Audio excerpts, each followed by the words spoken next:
Good morning, snickerdoodles. It's afternoon for me right now.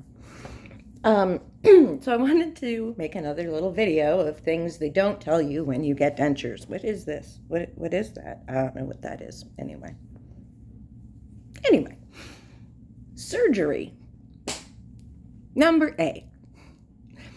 They didn't tell me exactly what was being done. Now, I could have probably asked more questions, but I was pretty effing sick at the time. I had a minor infection after my histo. So I probably could have asked more questions. But COVID, so Bern couldn't come up with me. He couldn't come into my appointments. So I was just kind of there by myself. I had a full Alveoplasty, so where they go in and so they remove your teeth, but you still have, your jawbone's all bumpy and everything.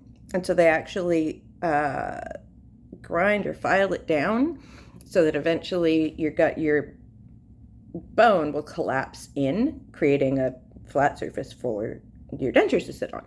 Okay, cool.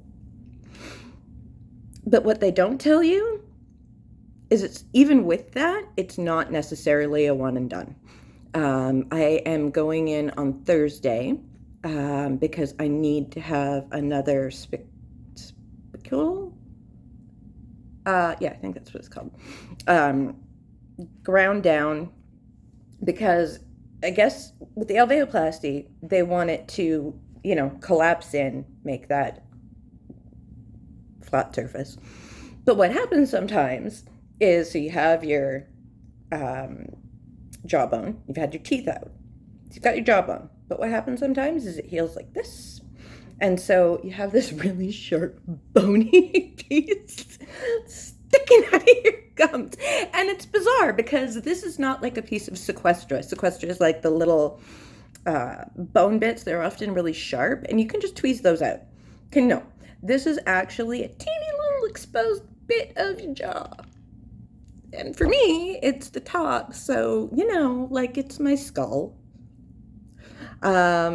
which feels really weird. So I go in this week and have that done. But again, they don't tell you that it may not necessarily be one surgery and you're done and you're good.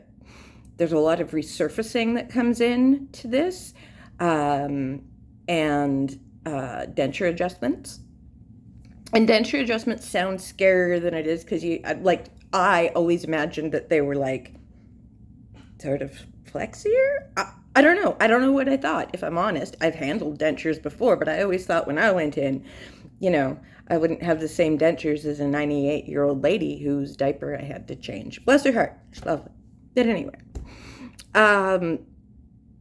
the adjustments, more often than not, are actually just really small. Like when you get your dentures, your gums are still, I had my intermediate dentures, right? So mine were right in on top of my open incisions.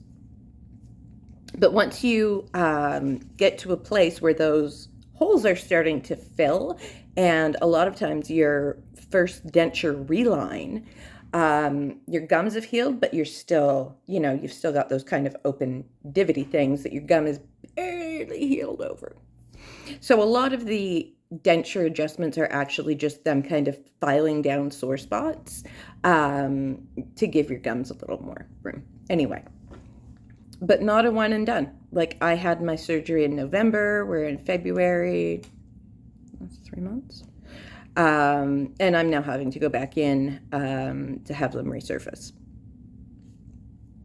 Not the most fun I could have on a Thursday, but here we are. So that is the thing that they don't tell you, is that you may have to have surgeries afterwards. And the alveoplasty is a way to kind of prevent that from happening, but it's not guaranteed that it will happen, or that it won't happen. I've only had a cup of coffee, so please forgive my derpy derp. Anyway, just so that it's not necessarily a one and done, and that's okay. But they really should tell you that before you're like, I didn't find out that that was normal until I was post-op and I was in to have to get my front ground down. I had no idea that that was a thing that they were going to do. Luckily for me, they do it at my dentist's office. Unfortunately, it's just local anesthetic. At least I don't have massive dental infection. Small joy. Take care, snickerdoodles.